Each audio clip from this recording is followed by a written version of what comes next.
I'm so glad you have joined me for this three-part series, and tonight's mistake is going to be revealed in just a minute. But before I get to mistake number 3, I am going to go over the first 2 mistakes. So some of you may have missed the first 2. If you have, please watch the first 2 videos before you watch this video. Number 1 was that you were guarding your heart from love, dating like a Tootsie Pop.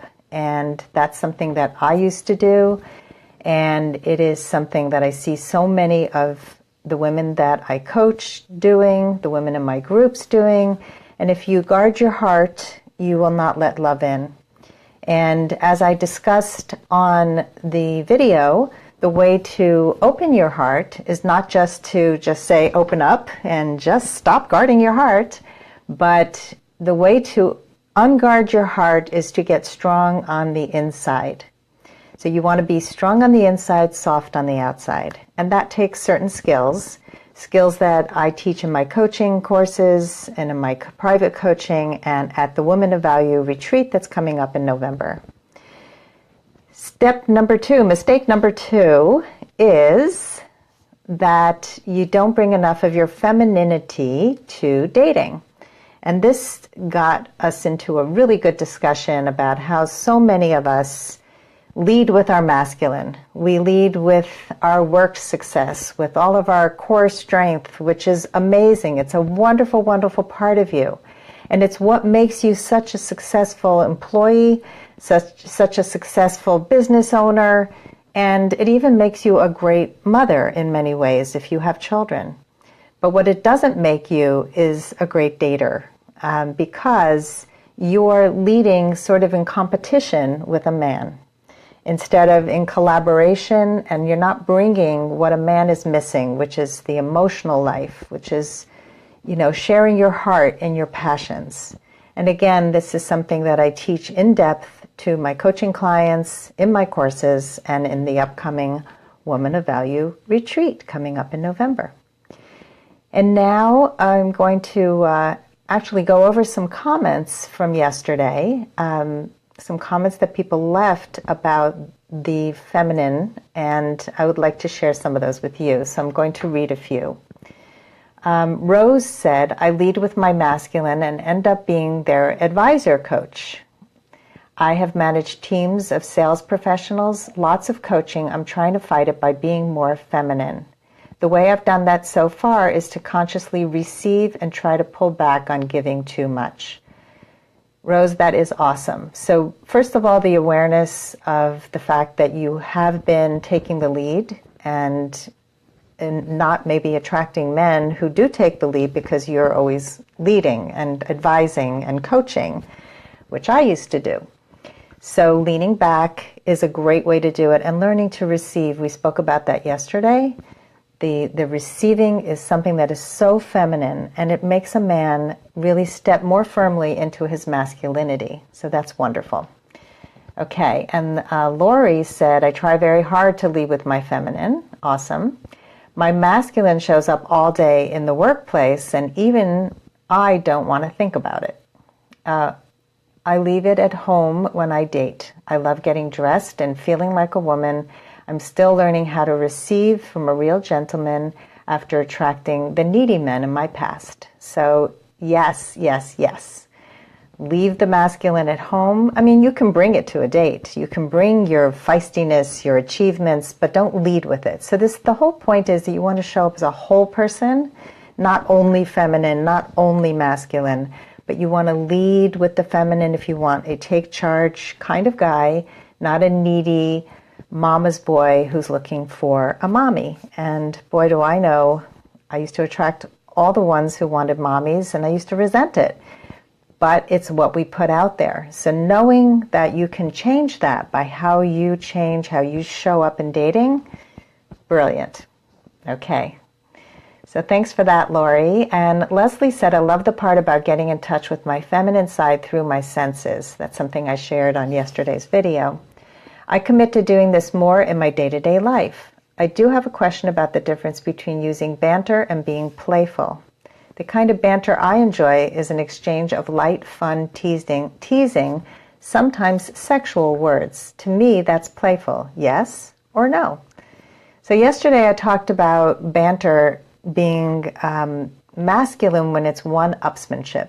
That's when you're trying to outwit somebody, and then it becomes a competition. But what you're describing, Leslie, is playful. It's fun, it's playful, it's sensual, it's sexual. Perfect. Okay, so thanks for that distinction.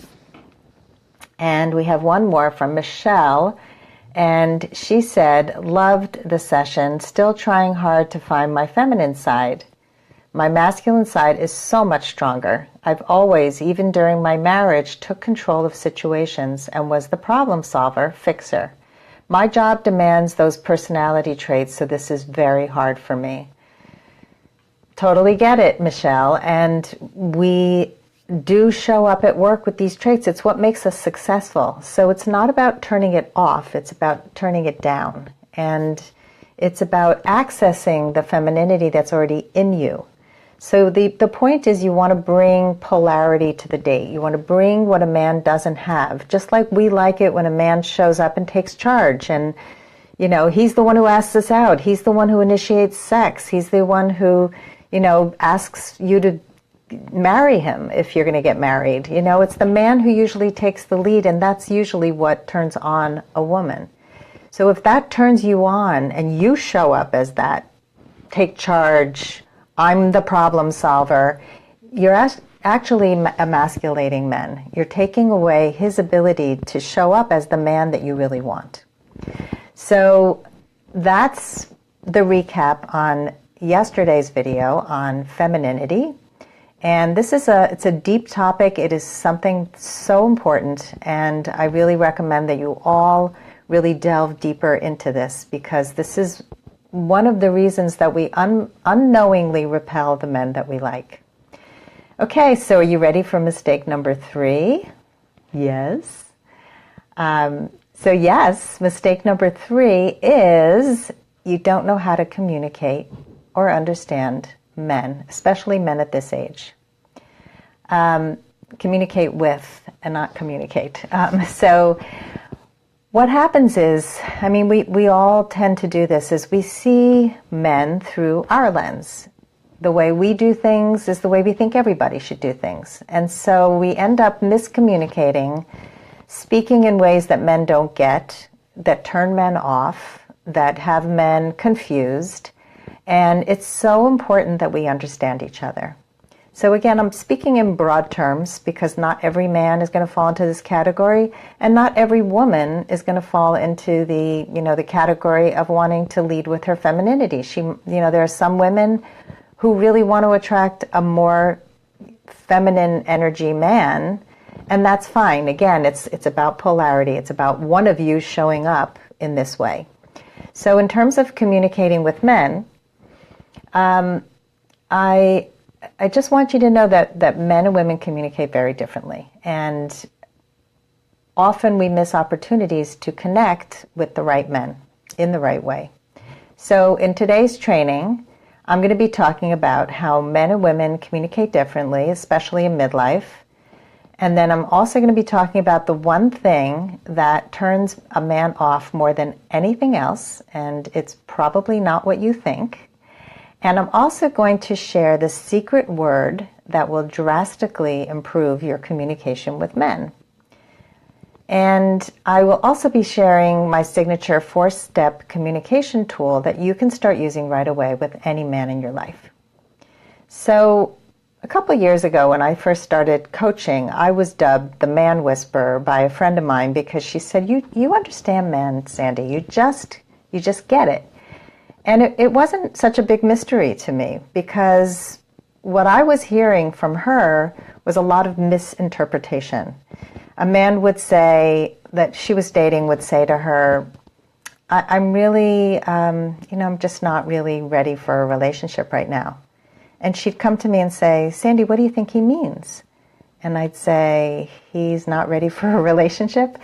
I mean, that may sound silly to you, but how often have you not listened to what a man has told you, especially at the very beginning of dating? Men often give you every clue you need, but we don't tune in because we want to hear what we want to hear. So I'm here to help you to understand men better. I'm going to tell you a quick story about a woman named Paula. It's not her real name, but she was a client of mine. She was in her late 40s, and she had never been married and had never really had a healthy relationship. And the last guy that she dated broke up with her after 2 years. I think he texted her. I mean, it was very disrespectful. Honestly, she didn't even know whether they were dating or not. That's how unclear her dating life had been. And so I worked with her on understanding men and learning how to communicate her needs and her feelings better. And I rewrote her profile. I got her up online. She met a great guy, and his name was Rob. We're going to call him Rob. And so Paula, after dating Rob for about a month and a half, decided she wanted to be exclusive. And she had never discussed exclusivity, and she had never discussed having sex, what that might look like, what it looks like for her, what she wants. And so together we scripted, and I do this with my clients, we scripted how she was going to bring up the sex talk and the exclusivity talk. So they sat down on the couch and had a glass of wine in hand, and Paula told Rob that she really liked him, that she would like to stop seeing other men and wanted to know how he felt. And he said, "Great, I feel the same way." And then they started to have this conversation about sex. And she said, "I'd really love to sleep with you. I'm very attracted to you. I just want you to know that I need to have STD results exchanged and to know that you're not with other women." And he said, "Great." This was the most grown-up conversation about sex that I have ever had. And he loved it. And he said to her, "Wouldn't it be great if every couple communicated this way?" And yes, this is exactly what I am hoping, is that more and more of us will be able to be comfortable just saying what we need to say. So how do you have a difficult conversation? So I do these things called man scripts, which I give to my clients and give to the women who are coming to the retreat. And they're in my course, How to Talk to Men.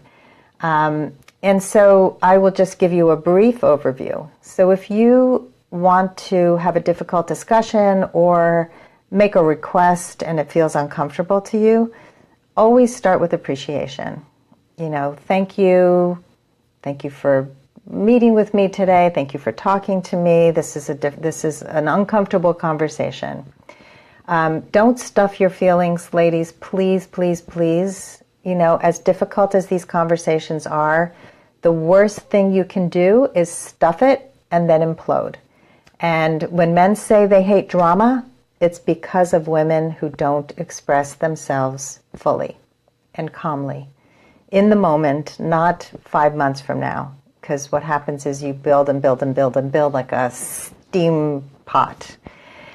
Okay, appreciate. Then use the right words to connect to his heart. And there's a whole list of words that call up the man's inner hero, that will actually call him to want to please you. So using words like, "I would love for you to provide for me this," whatever it is. Using the word provide is a masculine word. Protect, provide, words like that. So, I have all of that in my course, and it's what I teach. Then bring up what happened. Tell him that your feelings were hurt, or that you want to just check it out because you're not sure what he meant. And be vulnerable. You don't have to get all the words right. It's really about connecting and being open and honest. And then if there's a negotiation that's going to take place, which usually in a feminine communication, we're collaborative. So you check in with him. How do you feel about that? Can you brainstorm with me some ideas? And then you close it with appreciation. So it's appreciation, using the right words to connect to his heart, offering to negotiate together, and appreciate again.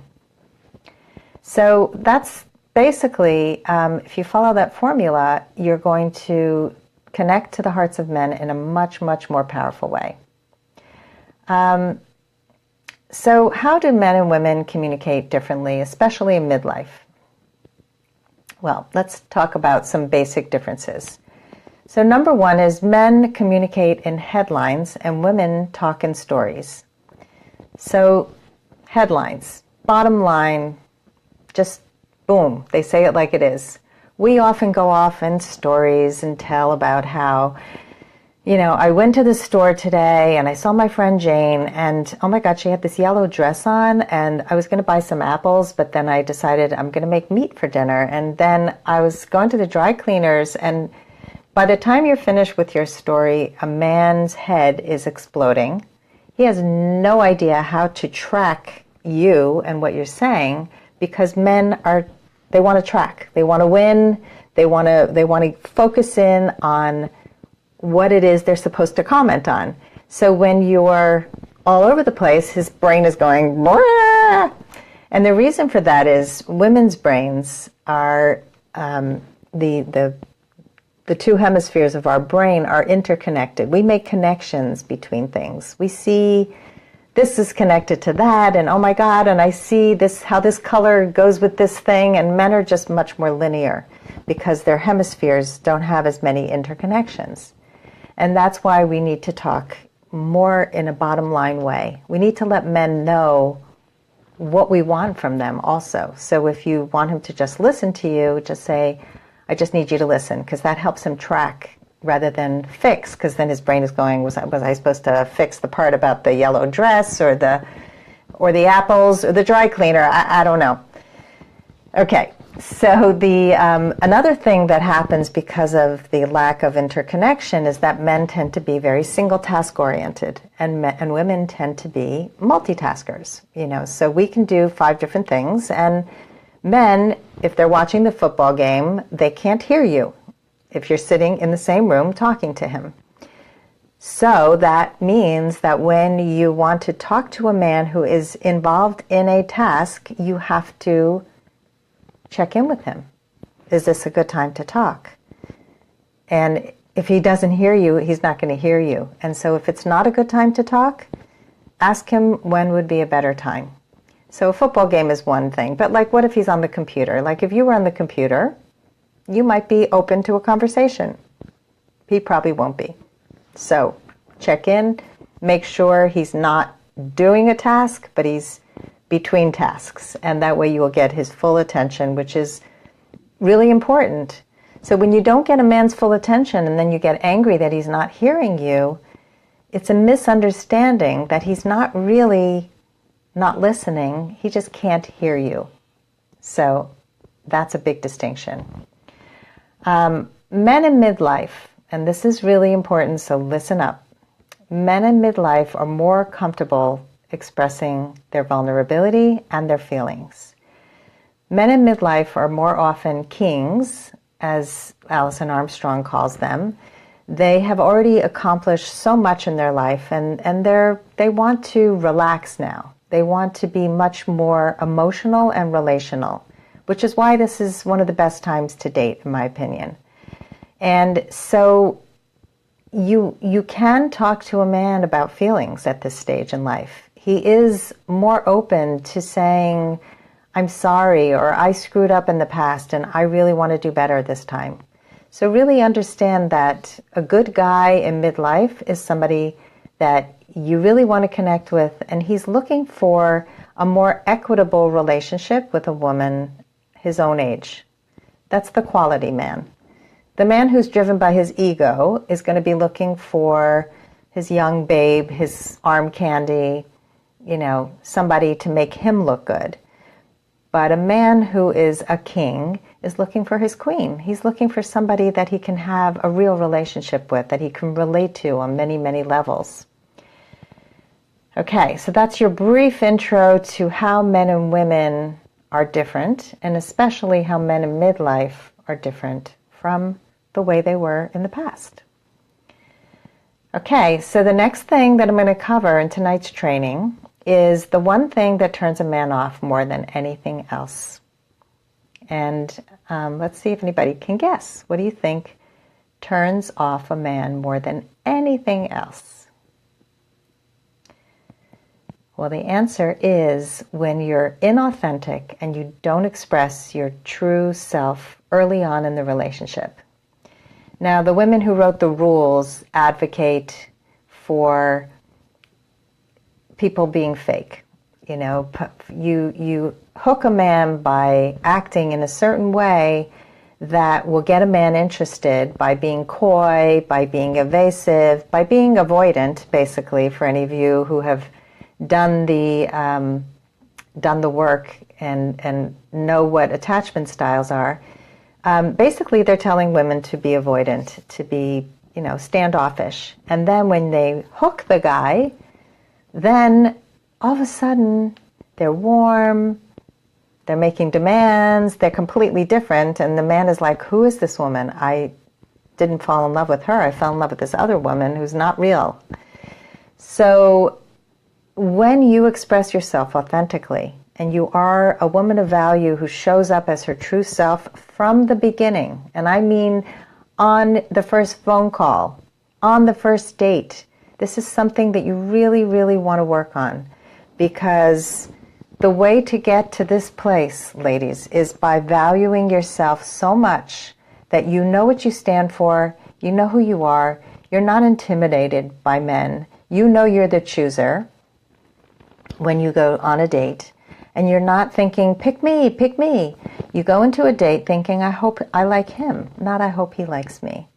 And the way to get there is by doing all of this inner work, really the core confidence that nobody can do it. Nobody can make you lose that core confidence, because that's inside you. And so when you focus on your inside rather than your outside, which is what we often do. I don't look good enough. Maybe he was turned off by my hair, by my wrinkles, I'm too fat, I'm too thin. That's not it. Because as you know, you have seen many people who have looked all different ways, who have had this special quality that makes men just fall all over them. And that special quality is that core confidence that comes from within, and that enables you to speak up, to show up fully in your life and in your love life. And that's what I want for all of you to be able to do. I've worked for 10 years on this, and it's a process. It is a process, but it can begin now. And, what we often do is we let our external circumstances bring us down. The women who are in my group who post that because a man didn't write back, they're devastated. They can't sleep. The people who lose a job and they can't function. Why do men, who are on Wall Street jump off buildings when the stock market crashes? Because their core confidence is missing. Their entire self is dependent on their livelihood, on their ability to make money. And that's just not the way our lives should be run. When you have that core confidence within, it doesn't really matter what's going on outside. It doesn't matter who says what to you. You become Teflon to that. It all bounces off because you are strong inside where it matters. You're not that Tootsie Pop anymore. You have that strong core. And that allows you to be soft on the outside, to let people in, to speak kindly, and to not stuff your emotions. So this is so important. And I told you I would tell you the secret word that will drastically improve your communication with men. And that word is RESPECT, respect. When you respect a man, when you tell him, I respect a man who I admire, I respect, a man sits up taller, he puffs out his chest, you make him happy, because a man wants to be respected almost above everything else. And so when you know these little magic words, it's a way to connect to his heart so deeply. So I'm going to tell you a quick little story about a client and call her Jackie. I've told her story before because it's one of my favorites. And Jackie was in her late 50s. She was a massive people pleaser, and she had failed miserably with men and wanted to get married more than anything else. And people pleasing is a way of giving up your core self. It's a way of losing what's inside you to make somebody else shine. And when you do that, you diminish yourself. And she had done this throughout her life, and she was exhausted. She was depleted, and maybe you can relate. I know that I used to do things so out of alignment with who I was that it just drained the hell out of me. Well, I worked with Jackie for a few months on her core self, on building up her core confidence, on giving her the communication skills to speak up, to show up, to let people know that the word no is an answer. It's a final answer. Not say yes to everything that everybody asked her to do. And when she was getting ready to date again, she thought about her ex-boyfriend. And she said, you know, he's really a good guy, but I never spoke up. I never told him what I needed. And so together we came up with some new agreements and new ways for her to talk to her ex-boyfriend and see if he wanted to come back. And if he did, that things were going to be different. Well, he was thrilled to come back, and he broke up with the woman he was seeing at the time, and he was so willing to do above and beyond what she had asked. And he was actually shocked that she had felt all these things because she had never told him. So that's why, ladies, this is so important, that if you don't speak up, you know, she could have lost this amazing man because she made up so many assumptions about him without really knowing the truth. So imagine you speak up with a man. You ask him what's going on. You ask him if he's, you know, if he really is open to a relationship, because you're sensing that he's not. And you let him know that you're looking for a relationship right now, and it's just it's not going to work. You know, speaking from your own value is so, so important. Not telling a man to change. We can't control men. We can control us. So Jackie is now living with her boyfriend, and they're getting married. And even though her boyfriend did not want to remarry because he had already been married, he's doing it because Jackie wants him to, and he loves her so much. So I love seeing pictures of them posted on Facebook. They travel everywhere. It's amazing. So how often have you felt that you might have let a good guy go? You're not sure. So doing this core work, it helps you to trust your instincts. It helps you to not second guess yourself because you're showing up clearly as who you are. You're not leaving stones unturned. You're communicating well. You're flirting. You're having fun. And you know that inside your life doesn't depend on a man, but that you really want to be with a quality man and you want to share your life. And you're not guarding your heart from this man. So that's Jackie's story, and I want to wrap up the training tonight by saying that it takes a special person, a really transformed person, to be willing to say, okay, I know I'm amazing, I'm a wonderful woman, but I know that learning to communicate better and flirt better and, you know, honor and love myself more is going to enhance all of my relationships. You know, there's just some skills that you don't yet know, and there's a better way to do it. And the better way is working with me. And my private coaching, as many of you know, I have some clients who are watching this. It's expensive. And that's why I created the Woman of Value Live Retreat. I give you a crash course in all of the tools that we've discussed in these 3 mistakes videos. I give them to you in an immersion in 2.5 days to really jumpstart this process for you. There's a workbook that takes you even deeper into the process, and you leave the retreat with a plan so that you don't lose these skills, You have a plan to keep strong and to keep working on them. It is something I am so proud of creating. Last year was my first year, and it was so transformative for both the women who attended and also for me, because I get to witness women waking up to the possibility of having love with a man, a quality man that she really wants to attract.